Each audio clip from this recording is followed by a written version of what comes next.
Suspense.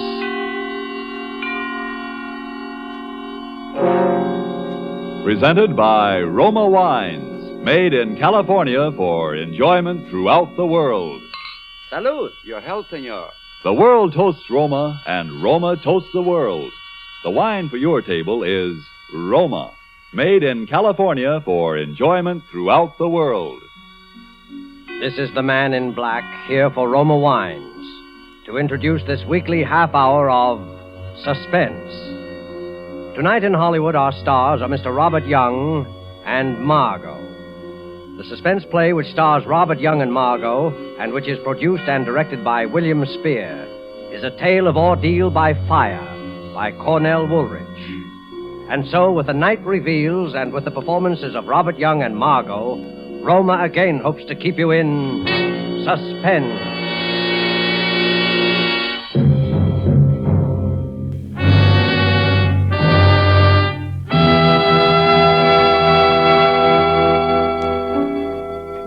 Tell us the story, Mr. Jordan. Might help to get it out of your system. Yes. Go ahead, Harry. What? Tell it here, Marie, in front of you? Sure, I can stand it if you can. Well, all right. I'll tell it from when I first began to know, for sure, 2 weeks ago. I should have known before that something was wrong. I should have known by her eyes. There was a queer look in them, staring at me one minute and avoiding me the next. Well, I came home late one Monday night. They were asleep, my son Johnny and my wife here, Marie. I lay in bed reviewing my day's work. You see, I'm an investigator for the Herkimer Fire Insurance Company. And while thinking about the fire on 2nd Avenue, I fell asleep. Suddenly, I was sitting bolt upright, wide awake, with a strange feeling of being alone in the room. I looked towards Marie's bed. It was too dark to see. I called, Marie. Marie. There was no answer. I got up and walked to her bed. The quilt was bunched up. I pulled the covers down. The bed was empty. In the bathroom. No, she wasn't there. And not in Johnny's room either. Johnny was alone. Marie wasn't in the apartment. I put on the light and looked at my watch. It was 2 a.m. Got dressed and walked out and rang for the elevator. It was nothing. Of course, it was nothing important, but my heart kept hammering away. Morning, Mr. Jordan. Kind of late for the... Yes, good morning, Steve. Did you see my wife go down? Yes, Mr. Jordan. About half an hour ago, I'd say. Yes, of course. Did you see which way she went? Yes, she went towards 3rd Avenue. Said she was going Went to the drugstore, I guess. Yes, that's right. There's one over on 96th Street. Open all night. Thanks. That was it. She went to the drugstore. I was worried over nothing at all. I didn't know what to do quite. I didn't want to follow her, but the elevator boy was watching me, so I strolled easily along towards 3rd Avenue. I stood on the deserted dark corner and looked up and down the street. Then I saw her coming. She was walking towards me briskly. Harry, what are you doing here? Well, I got up and saw you were gone, and I couldn't sleep. I had a dreadful headache, so I decided to go down for some aspirin. Yes. Yes, of course. The drugstore on 96th Street. But you were coming from 98th Street. I took a little walk. I thought some fresh air would do me some good. Yes. It is a nice night. I've only been gone about 10 minutes. Steve says you were gone about a half hour. It was only 10 minutes. What time is it now? 2:35. I've been out for almost 15 minutes. Oh, it's more than... It was 15 minutes, no more than that. Yeah. Yeah, I guess so. Everything seemed all right. Still, I felt something was wrong. We got into our apartment and we both went to bed. For a minute or so, we said nothing. You've been working hard, Harry. Don't you think you ought to take a week off and sort of rest up? Oh, I feel perfectly all right, dear. There's nothing wrong with me. Listen. A fire. A fire. Yes, not far. Over east a couple of blocks. By the river, I'd say.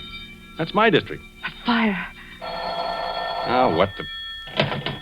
Hello. Hello, Harry. I'm sorry to wake you in the middle of the night. There's a bad one over near you between 2nd and 3rd. Maybe a total loss. Between 2nd and 3rd, Mr. Parmenter? An apartment building? Yeah, 98th Street. 340 East 98th. I called you because I'd like you to go there direct first thing in the morning instead of come at the office, okay? I'll meet you there. Okay, Mr. Parmenter. Good night. A fire? On 98th Street? Yeah. I couldn't see Marie in the dark. I knew she was staring at me. I was very tired. Good night, Marie. Good night, Harry.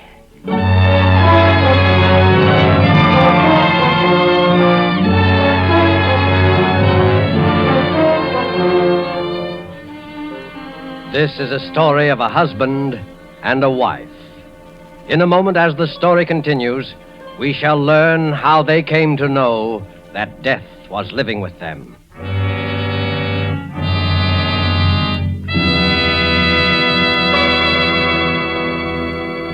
Tonight, the Roma Wine Company of Fresno, California, brings you Robert Young and Margot as stars of Suspense, radio's outstanding theater of thrills. Somewhere tonight, perhaps in Havana, Cuba, a man and a girl sit at a table in a gay cafe. Music, laughter fill the big room. A tropic breeze stirs the palms in the terrace. As we watch, the young man pours wine into their glasses. They raise them in a toast to each other. Salud. Salud. Ah, an excellent wine, verdad? As pleasant to the taste as your beauty is to the eye. Do you know where this fine wine comes from? It comes from our good neighbor to the north, Los Estados Unidos, from America. His name is Roma. Yes, Roma from our own America, from our own sunny California come Roma wines. Made in California for the enjoyment of the world. Doesn't that tell you all you need to know to make you want to choose Roma wines for your own use? Whether your particular preference is for a nut brown sherry, a delicious red claret, a full-bodied burgundy, when you choose Roma, you know you are getting the world's best wine value. For Roma wines are America's largest selling wines. Only through such tremendous popularity can Roma afford to sell so reasonably wines into which have gone all the care and wine knowledge that produce wine masterpieces. There is a Roma wine for every taste. Simply choose the one you like best. Roma Wine, made in California for enjoyment throughout the world. And now it is with pleasure that we bring back to our soundstage Mr. Robert Young as Harry Jordan and Margot as Marie, his wife, in The Night Reveals, a story well calculated to keep you in suspense.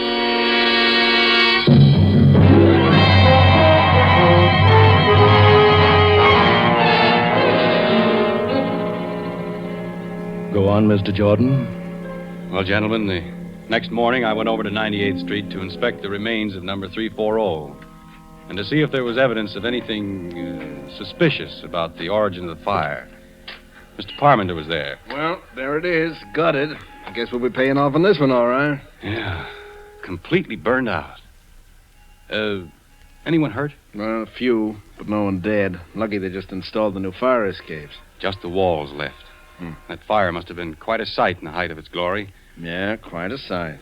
Hey, those walls look pretty bad. They might collapse almost any time. Yeah, the building will have to be raised. That fire did a good job. Oh, here's the commissioner. Hello, Parmenter. Jordan. How are you, Mr. Morale? You know anything about the fire, Commissioner? No, not a thing. Well, we'll take a look. I wouldn't go in there, Jordan. Those walls are pretty I bad. can take care of myself. Maybe you better not go inside, Harry. Don't worry about me. I know fires as well as anyone. You stay outside, Mr. Parmenter. I'm going in. I walked gingerly into the blackened, ruined hallway, in ashes up to my ankles, until I reached the remains of the stairway. Underneath were several baby carriages, just twisted pieces of metal. A burned fragment of something fell nearby. Come on back, Jordan. I'm all right. I poked around the carriages, sifting through the clean, fine ashes. Something caught my eye. A glob of yellow metal. I picked it up. Then I worked my way out. Going through, isn't she? Yep. Clean through. Nothing left of her. Did you find anything, Harry? Nothing much. The fire started in the hallway, all right. Cellar's untouched. Fire works its way up. What's that in your hand?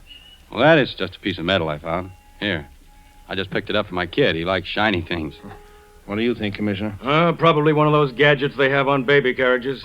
No, I guess you're right. It isn't anything. But it was something. I had run my fingernail across this glob of metal. It looked like gold. I decided to examine it in detail at home.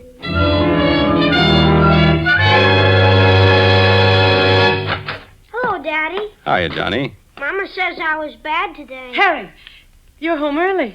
Yes, I got through sooner than I expected, and What is it, Harry? Your locket. You're not wearing it. You never had it off before. My locket? Well, don't you remember? Daddy, can I go over to see Davy Taylor for a minute? Yeah, go ahead, Johnny. All right. Gee, thanks, Daddy. You shouldn't have done that. I didn't want him to go. He hasn't had his dinner. Never mind, Johnny. What did you say happened to the locket? Well, I gave it to you. To me? Yes, I put it in your pocket to have it fixed. The catch was loose. I don't remember. You've been very forgetful lately. Very forgetful. Maybe you thought you gave it to me. No, I put it in your pocket, Harry. I forgot to mention it to you. I wanted you to take it to the jeweler's and get the catch fixed. I just put it in your coat pocket while you were shaving. When?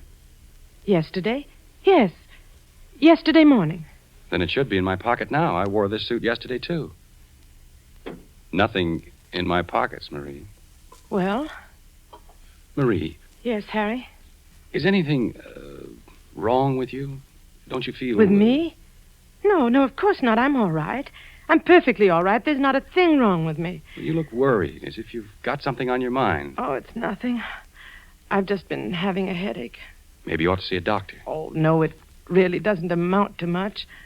Well, I think I'll take another look for the locket. Which suit did you say you put it in? Your blue suit, I think. Or maybe it was the gray, though. I don't quite... I couldn't make it out. What had she done with the locket? Had she pawned it? Had she given it away? Then I remembered something. I went into the bathroom and locked the door. I looked at this shapeless little glob of yellow metal. I rubbed the blackened spots away, all of it until it was gleaming. I studied it, turning it over and over. I noticed a thin crack. It was small, so I took a nail file out of the medicine chest and began to file it. I kept filing until I had enlarged the crack to the full length of a piece of gold. Then I slipped the nail file inside and pried it open. Tiny fragments of glass, and then I saw a piece of scorched paper. It was a photograph. Picture of my son, Johnny. This glob of metal was my wife's locket. I put the locket and the picture in my pocket and walked out.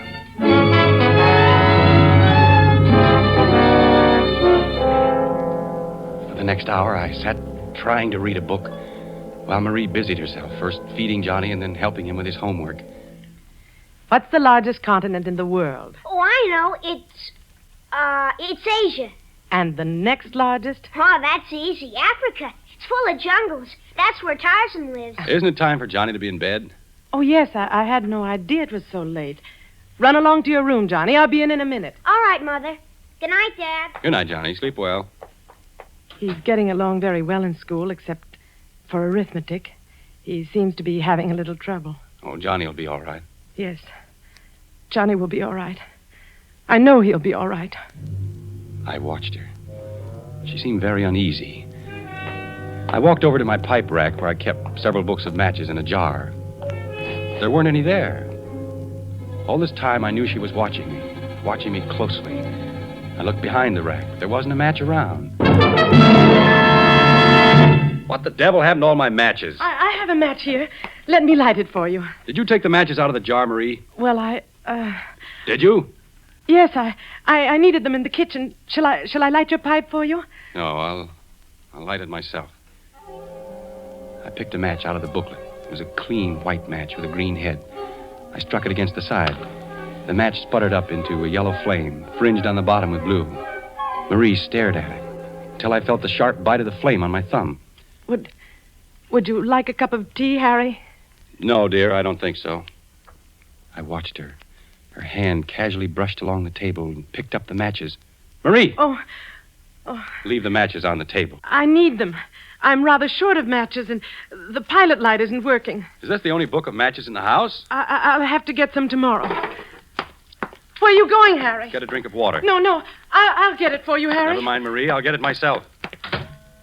I went into the kitchen. There was a paper bag alongside the gas range. Matches. All thrown in, helter-skelter. Books of matches and safety matches, all mixed together. I walked back and sat down in my chair. She sat a few feet away, torturing a handkerchief. She looked so helpless and terrified that my anger passed away. Marie, you've been having headaches lately. Perhaps you ought to see a doctor. You haven't been looking too well. I'm just tired. It's nothing serious. Look, how would you like to go away for a few days? Take a vacation. I'll get a maid to take care of Johnny and me. It'll do you a lot of good. No, I don't need a vacation. There's nothing wrong with me, but, Harry, there is... Yes? There's nothing the matter with... You were about to say something else. I've got to go into Johnny's room and see that he's covered. He always throws the covers off. I sat there looking at the door. Then I glanced about the room. There was the pack of matches lying open on the table. I closed the cover, and my eye caught her purse lying nearby. It was bulging. Harry! Well, what's the matter? My purse! Yes, your purse. Here, look. See, the handle's loose. And it's full of matches. A dozen books of them. And these newspaper clippings. Give it back to me. Why are you saving these clippings? Why do you carry matches with you? I bought the matches in a store. They were a dozen for 5 cents. These clippings, look here. Fire on 112th Street causes severe damage. And these others. Why are you saving these clippings, Marie? But there's nothing wrong in that. I'm interested in your work. I intend to keep a file on fires. It'll help you in your work. Well, that's very considerate, Marie. Oh, Harry, you're so good. Why should this have to happen to us?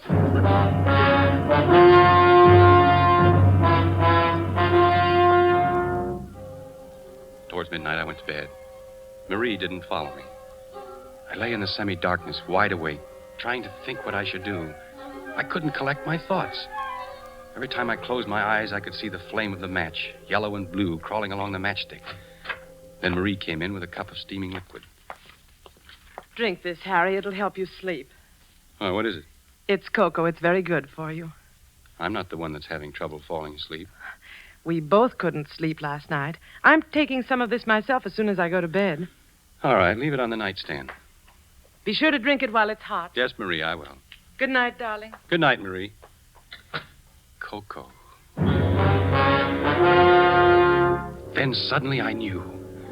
I looked around quickly for something to pour it in. There was the radiator pan. It was empty. I poured the cup of liquid into it.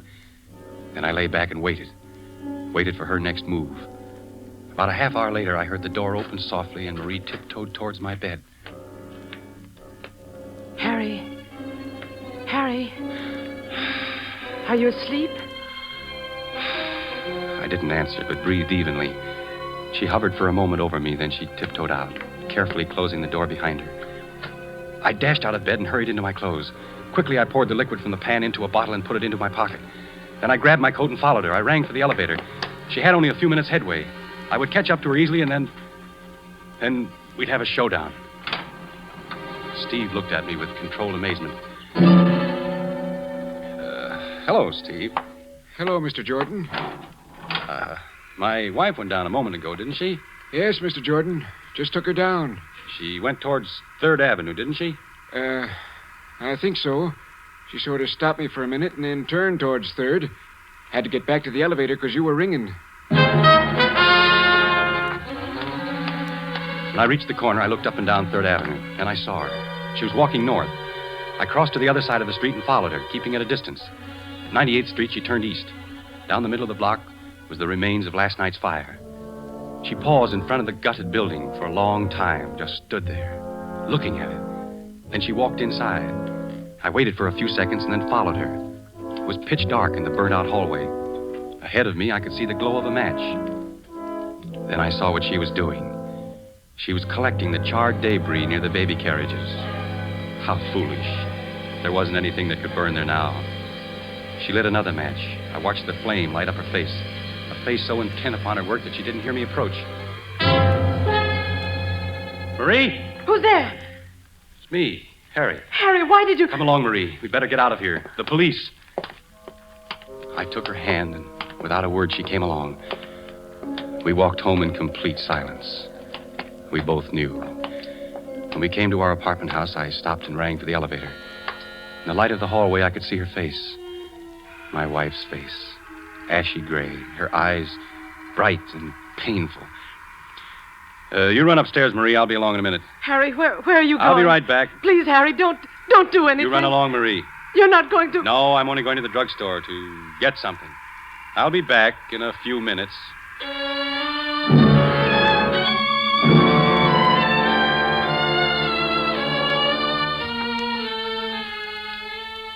I came home a half hour later. She was waiting for me. Did you do it, Harry? Harry, please tell me. I've got to know. I had the cocoa you gave me analyzed. I'm sorry. I had to do it. Don't you see? I couldn't help it. It was very easy for the druggist, especially when I told him what I thought was in it. Sodium amytal. That's the stuff that makes you sleep through an earthquake. Please try to understand, Harry. You must understand. Is the kid asleep? Yes, Johnny's all right. I was sorry for Marie. She looked so haggard and worn. It wasn't her fault. I was sorry for myself. My head was roaring. I wasn't feeling too well. Kept seeing sparks in front of my eyes. I closed my eyes for a moment. Let's go to bed, Harry. Marie, we can do something. Let's burn up every match. Every match in the house. We'll never bring another match in here. No, Harry, we can't do that. You don't want to? No, Harry, not now. See, this is the first book. It's turning black. We'll do it with every book of matches. It's no use. It's no use, Harry. Strange, isn't it, that this should happen to me? Me, a fire inspector. That's funny. Give me the matches, Marie. All the matches. No, I can't do it. I won't. Give them to me. Please don't take them. I'll do anything you want, anything. Where did you hide them? Tell me, where are they? Inside the range, behind the paper bag. I dropped her hand and she sank to the floor in a huddle, weeping. Then I went into the kitchen and got all the matches. By now, my anger was cooling off. Look, Marie, look up. See? I'll light each book of matches, one at a time, until they're all gone up in smoke. Yellow flame licked its way down the matches. The cover caught fire and blackened. I watched her look at the flame with dazed eyes. Listen, Harry, do you hear? Just someone in the hall. Oh, it's more than someone. Something's happened. Something has happened. I'll take a look. Hey, Mr. Jordan, the house is on fire. The house is on fire. Yes, Marie, wake up Johnny. Johnny! We'll have to hurry. The flames are coming up the stairs. There's an upward draft. What's the matter, Mother? The house is on fire. We've got to get out, Johnny. Come on. It's too late to go down. We'll have to go up through the roof. Oh, I've hurt my leg. Come along, Johnny. Mother, wait for Mother. She'll come along. No, I want to wait for Mother. It's all right, Johnny. Go along with Daddy. I'll follow you. No, I won't go. I won't go without you, Mother. Hold on to my arm, Marie. Come on. Give me your hand, Johnny. Don't be scared. The fire won't hurt you. It won't hurt you at all. You're safe with me.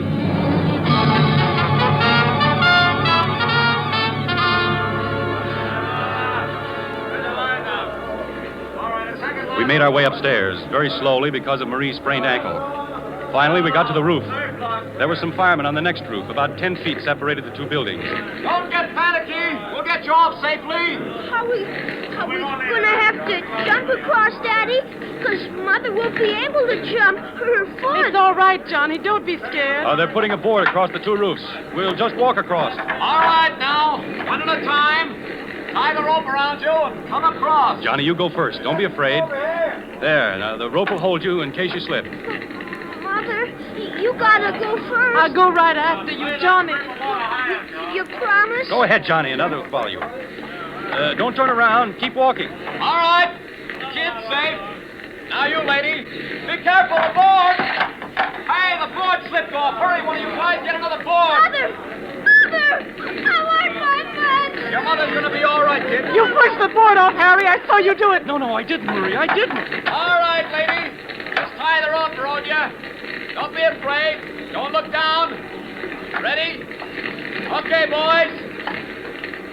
She's all right. Now you, mister. That's right. Tie the rope around you. Okay. All set? Okay.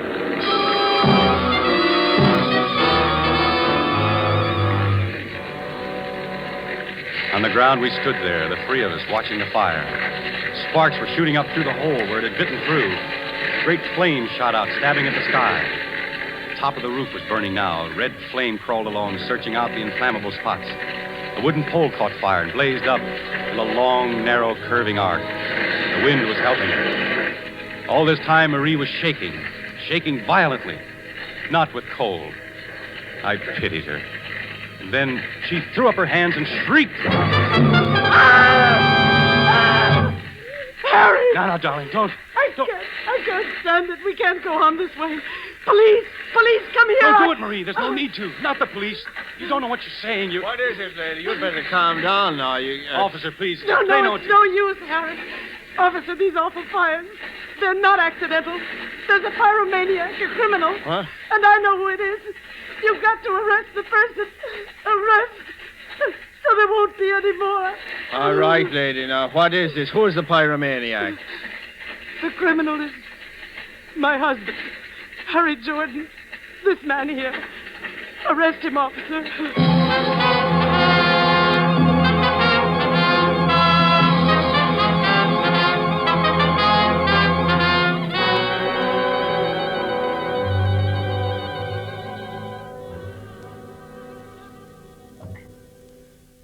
Well, that's about all there is to the story, gentlemen. Then I was brought here. Must have sounded kind of, well, painful for you to hear it all over again, Marie. No, it was all right, Harry. I wonder, I got a cigarette. Could I? No, I'll light it for you, Harry. You don't have to worry. I won't try and keep the matches here. She's been awfully good to me, gentlemen. You'll take good care of her, won't you? She tried everything to help. She hid the matches so as to keep them from me. She even tried to give me sleeping pills so I wouldn't. It's all right, Harry. I'm sorry about the locket, dear. Must have fallen out of my coat when I was in that building at 98th Street. It's all right, Harry. You can buy me another one sometime. You can't blame anybody for liking fires. It's not their fault. Fires are beautiful to watch. So bright and clean. They burn up all the filth and dirt. And they're magnificent to watch. Especially the big ones.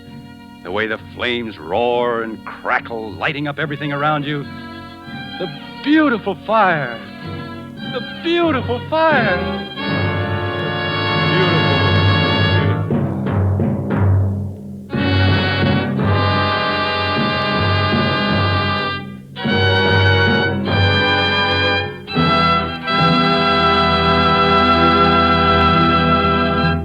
And so closes The Night Reveals, starring Mr. Robert Young and Margot. Tonight's tale of Suspense. I want you to know that the distinguished Roma California wines include the most enjoyable types for every possible occasion. Dry table wines, red and white, appetizer and dessert wines, and also champagne and sparkling burgundy. Nothing can add more downright pleasure to your meals or to your entertainment of friends. And no enjoyment could be more economical. For not only are they supremely delicious, Roma wines are America's largest selling wines, and they cost only a few cents a glass. The vast quantities regularly purchased and enjoyed by wine lovers, the advantageous locations of the great Roma wineries in the favored wine districts throughout California, these things permit truly modest prices that make Roma wines the world's outstanding wine values. Roma, R-O-M-A. Roma wines are true to type. Roma wines are faithful in flavor. Roma wines are sound of character. Roma wines are reasonable in cost. Made in California for enjoyment throughout the world. This is Robert Young. It's been a great pleasure for me to appear tonight on Suspense, one of my very favorite programs.